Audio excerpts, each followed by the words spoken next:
नमस्कार दोस्तों, मैं विपुल जीएसटी लॉ अपडेट में आपका स्वागत करता हूं। 1 जनवरी 2022 से जीएसटी में रिटर्न एंड असेसमेंट प्रोसीजर में काफी परिवर्तन हुए हैं। अब जीएसटीआर 1 एंड जीएसटीआर 3 रिटर्न जो फाइल करना है उसमें अभी अब टैक्स पेयर को काफी केयरफुल होकर अब इसको फाइलिंग करनी पड़ेगी और अपने जो सिस्टम है उसको काफी स्ट्रॉन्ग बनाना पड़ेगा, रिव्यू मैकेनिज्म को स्ट्रॉन्ग करना होगा। आइए देखते हैं सबसे पहले कि रिटर्न प्रोसीजर में क्या चेंजेस लाए गए हैं और कैसे अब किन किन बातों को उनसे ध्यान रखना है हमें और अपने इंटरनल कंट्रोल सिस्टम को कैसे स्ट्रॉन्ग बनाना है। सबसे पहले हम देखते हैं कि अब जो है जीएसटीआर 1 एंड जीएसटीआर 3 की जो फाइलिंग थी, आप कुछ भी डाटा जीएसटीआर 1 में डाल सकते थे, जीएसटीआर 3 में डालते थे, तो इसमें जो मिसमैच थे और उसका स्कोप रहता था आपके पास। लेकिन अब क्या है कि जीएसटीआर 1 एंड जीएसटीआर 3 जो फाइलिंग है इसमें एरर का स्कोप नहीं रहेगा। अब जीएसटीआर 1 रूल जो चेंज हुआ है, रूल 59(6) रूल इंप्लीमेंट हुआ है। अब इस रूल के अनुसार GSTR 1 can not be file if the previous period of GSTR 3 is not file. पहले जब शुरू में रूल चेंज हुआ था तो उन्होंने वो कहा था कि लास्ट अगर 2 मंथ का अगर फाइलिंग नहीं है आपका तो आप जीएसटीआर 1 नहीं फाइल कर सकते। लेकिन अब है जस्ट कि आपका प्रीवियस पीरियड का जीएसटीआर 3 भी फाइल नहीं है तो जीएसटीआर 1 आप नेक्स्ट मंथ का मतलब इस मंथ का नहीं फाइल कर सकते। सपोज मान लीजिए अगर नवंबर का आपका जीएसटीआर 3 फाइल नहीं है तो दिसंबर का जीएसटीआर 1 जो अभी ड्यू होने है उसको आप फाइल नहीं कर सकते इस रूल के अनुसार। अब इसके अलावा जो टैक्स लायबिलिटी जो आप जीएसटीआर 1 में जो आप डिक्लेयर करेंगे उसको आपको जीएसटीआर 3 रिटर्न में फाइल करना पड़ेगा, मतलब उसको पे करना पड़ेगा before the filing of the GSTR 3। तो यहाँ पर आप ऐसा आप नहीं कर सकते कि जीएसटीआर 1 में अगर आपने डिक्लेरेशन जो किया है उससे आप यहाँ पर चेंजेस नहीं हो सकते। जितना आपने डिक्लेयर किया है यहाँ पर आउटपुट टैक्स लायबिलिटी जितना सेल दिखाया है उस पर टैक्स जितना कैलकुलेट हुआ है उसको आपको पे करना ही पड़ेगा 3B के अंदर आपको। अब difference between the tax liability of the GSTR 1 and GSTR 3 is considered as the self assessed tax. देखिए यहाँ पर जो डिफरेंस जो होगा between the tax liability GSTR 1 and 3 में कोई डिफरेंस उसको सेल्फ असेस्ड टैक्स माना जाएगा और जीएसटी ऑफिसर है बिना कोई सो कॉल नोटिस दिए हुए उसको रिकवरी कर सकता है।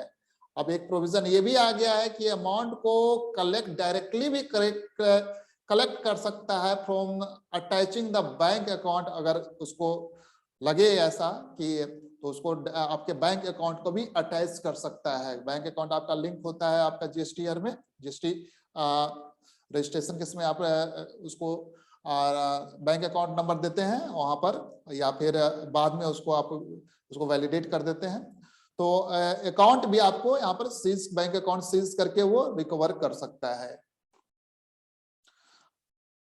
इनपुट टैक्स लायबिलिटी क्या होता है कि जब आपके पास आउटपुट टैक्स लायबिलिटी होता है तो उसको पे करते हैं आप bye adjusting input tax liability या फिर कैश में पे करते हैं या फिर कुछ इनपुट टैक्स लायबिलिटी और कुछ कैश में पे करते हैं। तो जो इनपुट टैक्स लायबिलिटी होगा वो as per the GSTR 2B के अकॉर्डिंग होगा। ये जीएसटीआर 2B कैसे आएगा? जब जीएसटीआर 1 आप फाइल करते हैं तो जिस पार्टी का आप फाइल करेंगे उसके पार्टी का जो इनपुट टैक्स क्रेडिट है वो जीएसटीआर 2B में शो होगा।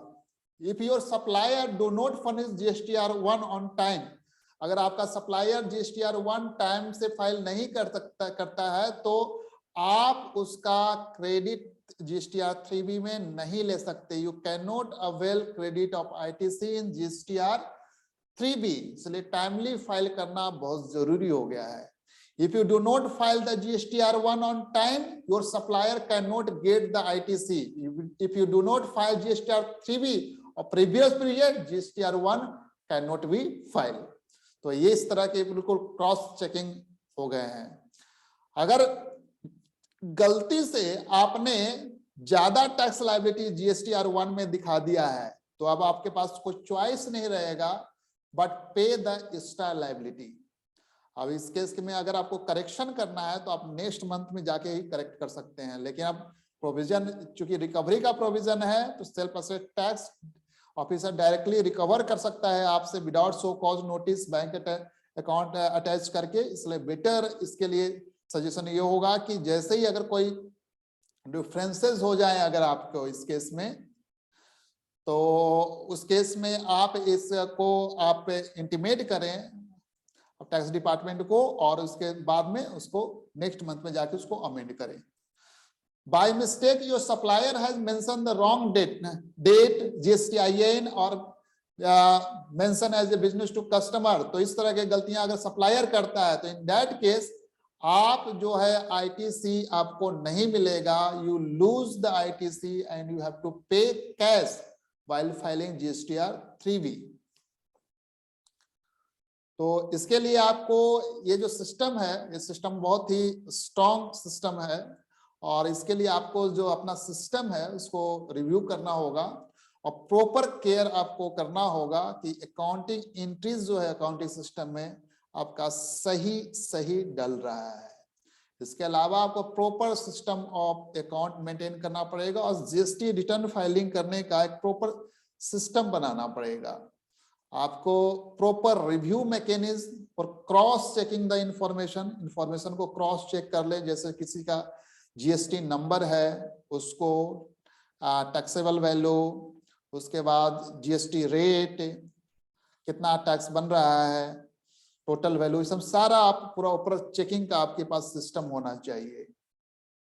इसके बाद GSTR return should be flow ideally from the accounting system after proper review. वहां पर प्रॉपर चेक लगाइए, प्रॉपर वहां पर चेकिंग करने के बाद ही आप उसको जीएसटी रिटर्न में डालें। सब इसके अलावा sufficient fund should be available to make timely payment of the GST. आपके पास सफिशिएंट फंड है, इवन सपोज मान लीजिए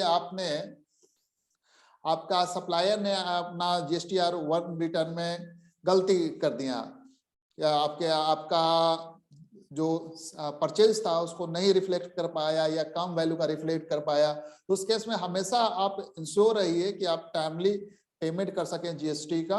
सफिशिएंट, इसलिए सफिशिएंट फंड होना चाहिए। There is no scope escape from the system, पूरा सिस्टम को आप फॉलो करते रहिए।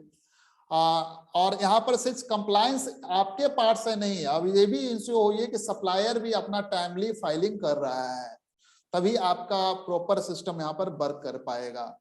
अगर आप इनकरेक्ट डाटा एंट्री अगर जीएसटीआर 1 में कर देते हैं तो बेटर होगा। Better suggested to write a letter to department informing the same and ensure that no action is taken and same should be amended in the next month।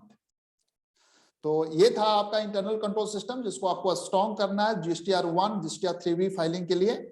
तो इसको hope कि आपको इससे कुछ महत्वपूर्ण जानकारियां मिली होंगी। Thank you so much for watching this update.